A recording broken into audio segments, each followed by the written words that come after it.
Hello everyone. Let's do one more example of an applied optimization problem. This one is called Aquaman Saves Bob. In Purple City, Main Street, which goes from south to north, has a Tim Horton on it. Side note here, when we are describing something using like cardinal points as a reference, anything that goes from north to south or vice versa should be drawn vertically. So here we have a street. It goes from south to north. So here we go. Boom. Okay, here's Main Street. And we know there's a Tim Horton on it. So let's draw a nice Tim Horton on it.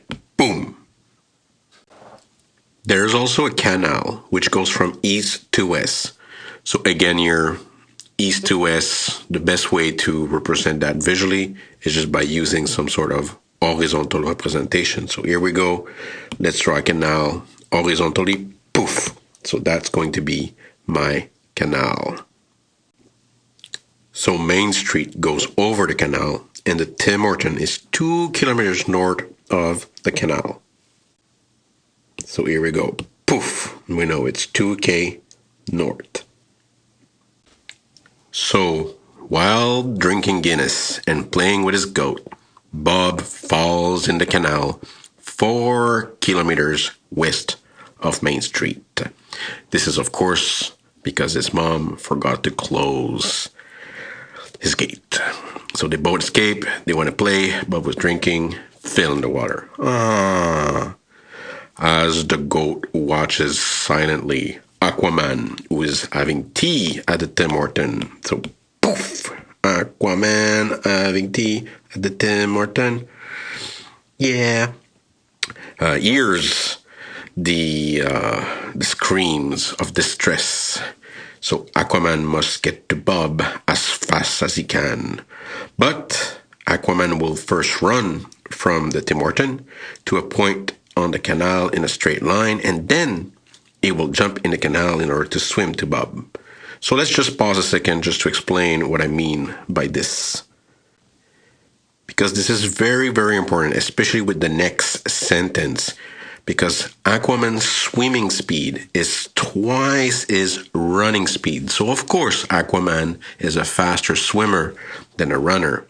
So the goal is to find the best way for Aquaman to get to Bob in order to minimize time. So again, I just want to explain a couple of scenarios of how Aquaman can get to Bob. The first scenario would be like Aquaman could run to Bob right away in a straight line. But the downside of this is that he's just going to run. Like if he only takes this direct line, of course it's the shortest distance, but he's going to run. And of course, Aquaman does not like to run. He likes to swim. So the other extreme would be like maybe Aquaman could just like run straight to the canal, like in a perpendicular fashion. So he wants to get to the water as fast as possible and then jump in the canal and swim to Bob super, super fast. But of course, here the downside of that trajectory is that he's going to use the longest possible distance. Well, this is not true. He could, of course, run to a point, let's say on the east side of the bridge and then swim, or he could run to a point past Bob and then swim. But obviously, these two scenarios are completely bad. Okay, this is going to take way more time for Aquaman to get to Bob. So in a straight line is, of course, following the minimum distance, or in a straight line to the canal and swim, that will be longest distance, but it would be like maximizing the time of swimming.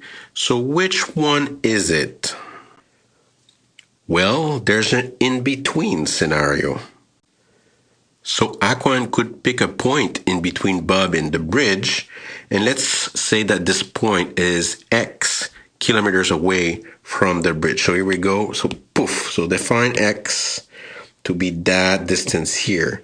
And then what will Aquaman do is first Aquaman will run to that point on the canal, and then he's going to swim to Bob. So that's the in-between scenario.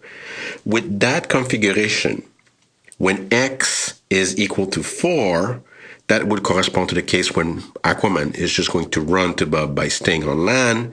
And then when x is equal to 0, that would correspond to the case where Aquaman is running to the water as fast as possible, and then he's swimming to Bob. So the in-between scenario will be all those x's between 0 and 4. So here we go. Poof. So x is a quantity between 0 and 4. If x was negative, it would correspond to a path where you're going east of the bridge. If x was bigger than 5, it would be a path going past Bob. Of course, our minimum time will be reached for some x's between 0 and 4. Maybe 0 is good, maybe 4 is good, or maybe it's somewhere in between. So what do we want to optimize here? Here we want to minimize the time for Aquaman to get to Bob. So here we go. Poof. We want to minimize the time traveled by Aquaman. So the shorter the better for me. Okay, so I want him to come and save me. So the total time, this is what we want to minimize. So poof. What is the total time? Well, first, Aquaman needs to run, so it's going to be that time that he spends running. So it's the time running plus, as soon as you get to the canal, he's going to start swimming. So plus the time swimming. So we have two different time running plus time swimming. So now we need, of course, a formula that computes time. So remember, this is just a little physics here, but distance is equal to speed times time when the speed is constant. So if you want a formula for the time, then time is distance divided by speed. So we need to make sure in this question that we have the distances and the time, and the speed in order to compute the time. So if I call total time big T, poof, big T, the total time will be the time running, so the distance on land divided by the running speed, plus the time swimming, so which will correspond to the distance in the water over the swimming speed. And this is the quantity we need to minimize. So I need to illustrate and compute something for the distance on land, also something for the distance in the water, the running speed, and the swimming speed. Let's start with the speeds. Here the speed are not given, but we know that the swimming speed is twice the running speed. So let's just say the running speed is V. Then what would be the swimming speed? Well, the swimming speed would be, Aquaman swims twice as fast, so it's going to be 2V. So 2V is going to be the swimming speed. And of course, the speed here is going to be a positive quantity, but it's a constant. In these questions, you could replace V by a fixed number. You could say that, he swims, let's say he runs 50K per hour, then he would be swimming 100K per hour. And actually, it would not really matter here what number you choose for V. It would equate to the exact same thing at the end.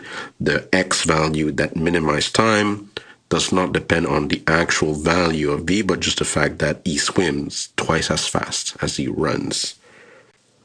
All right, what about the distances? So the distance on land, I'm going to use DL for the distance that he's going to travel on land. So here we go, poof. So here that brown line will be, I'll use a variable DL, and then for the distance in the water, or this distance that he's going to spend swimming, then it's going to be the length of the blue line. So I'm going to call this dW, poof. So, and here, of course, if Bob is falling in the canal 4 kilometers away from the bridge, if X is that point between the bridge and where Aquaman is going to jump in the water, then of course dW is going to be 4 minus X. So if X is 1, he's going to swim for 3K. So we already have a formula for dW with respect to X. Is there a way to find a formula for dL with respect to X? Well, here you can see that DL is the hypotenuse of a right triangle.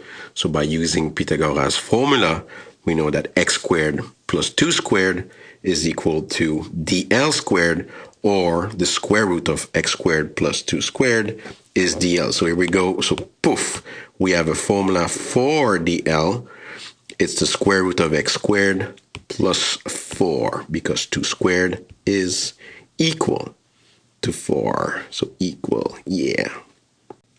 All right, so this means that the total time is the distance on land, which I call the L, over the running speed. So I'll just write the L over the running speed. The running speed is just V, plus the distance in the water, which I call dW, over the swimming speed, which is 2 times V. And now I can create this nice function for the total time as a function of x. So here the total time as a function of x will be dl, that I freshly computed as the square root of x squared plus 4 over v plus dw, which is 4 minus x over 2v. And I know here that the x will be a quantity in the interval 0 to 4. Here it's a closed interval. 0, again, corresponds to the case where he runs to the water and swim. And 4 is the scenario where he stays on land and just runs to bub. And anything in between is illustrated by the path that I have on my picture. So that part is the optimization problem. Now we have a pure question. Okay, so now it's a nice pure problem. We're back to section 6.4. Oh yeah. So now it's time to optimize this problem. And of course, remember here, we're looking for a global minimum. Because of that little annoying v, this question is slightly easier if you write tx and you factor that over v everywhere in front of it. So it's just a coefficient at 1 over v. So leaving behind x squared plus 4 in a square root. If you factor out v out of the 4 minus x over 2v, let's just divide by 2. 4 divided by 2 is 2 minus x over 2. That's minus 0.5x. That's probably the easiest way to write that equation in order to compute its derivative and find critical points. So now here we go. So let's compute t prime. So if you compute t prime, so looking for critical points here between 0 and 4. So 1 over v is just going to be a coefficient that stays. When you compute a derivative, you just keep the coefficient. So the square root of x squared plus 4, mini chain rule here, you're going to get 1/2 x squared plus 4 to the power minus 1/2 times the inner derivative, which is 2x. Plus 2, Babayla goes to 0, and the derivative of minus 0.5x is just minus 0.5. So if you just rearrange this is important because we're looking for critical points. That's the same thing as the 1/2 and the 2 will simplify. You're just going to get x, and that negative exponent minus 1/2 will go down as a positive exponent. And exponent 1/2 is the same thing as square root. So I'm bringing that square root down. Minus 0.5. So if I wonder, is there any way this function crash? There's only one denominator here, and it's the x squared plus 4 in the square root. But the smallest possible value of x squared plus 4 is 4, so this will never crash. So if there's a critical point, you're going to get it when you set t prime equal to 0. So if you multiply by v on both sides, you're just going to get rid of that v, and this is why it really doesn't matter. So here, by v, so if you multiply by v on both sides, you're left with x over the square root of x squared plus 4 minus 0.5 is equal to 0. So now what you can do is just bring that minus 0.5 on the right side. So you're going to get, here we go. So if I just take that equation again, so wait for it. Here we go. Poof. Now we get the square root of, x over the square root of x squared plus 4 is equal to 0 0.5. So now what I need to do is cross multiply. So I'll bring the square root on the right side, and I'm going to divide by 0.5 on both sides, or multiply by 2. So here we go. So if you do that, you're going to rewrite this equation as this one. So 2x is equal to the square root of x squared plus 4. So by the way, here I have a radical equation. So the idea is to isolate the radical so that you can square both sides. So if you do square both sides, what you're going to get rid of the square root, and the 2x is going to become 4x squared. So if you square both sides, you're going to get 4x squared, poof, is equal to x squared plus 4. The goal is to isolate x here, so you can just bring the x squared on the left side. So you get 4x squared minus x squared plus 4 is equal, 4x squared minus x squared is equal to 4. So here we go. So you're going to get, poof, 3x squared is equal to 4. So now you can, petit peu malade moi. So you're going to then divide by 3 to isolate x squared. So here we go, poof, x squared is equal to 4 over 3. And then if you take the square root on both sides, what you're going to get is that x is equal to plus or minus, poof, the square root of 4 over 3. Of course, we won't care about the negative value. We know that x needs to be in between 0 and 4. So we just need to make sure that the positive square root of 4 over 3 is indeed in between 0 and 4. It's kind of obvious, but the best way to make sure that this is true is by computing its numerical value using decimals. So poof, if you do compute the positive root, you're going to get of 4 over 3, you're going to get 1.1547, which is indeed in between 0 and 4.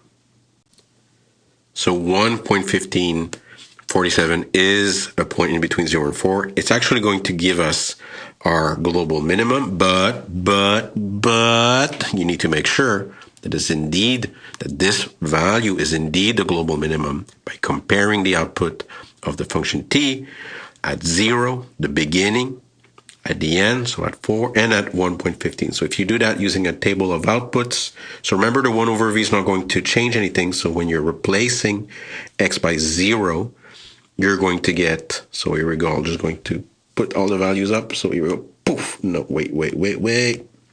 So here you go. So you construct a table. Here we go, poof.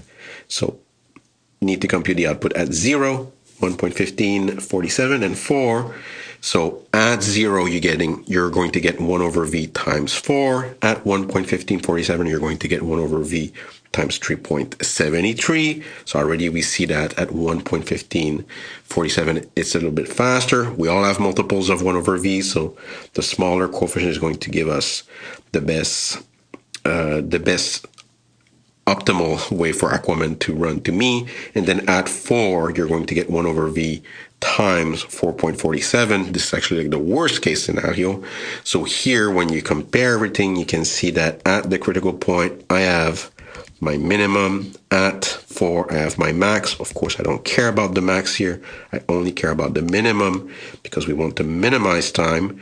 So here we go. So the final conclusion is that Aquaman should run in a straight line to a point, from the Tim Hortons to a point in the canal that is 1.15 kilometers from the intersection between Main Street and the canal. And this will be the best way for Aquaman to get to me in order to save me, because we don't want me, okay, to drown, because we love me, right? So, right. So anyways, so a very classic question. So make sure you review that question and you make it happen.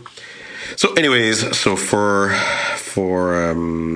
that example and for that section, that's it. That's all. Bye-bye.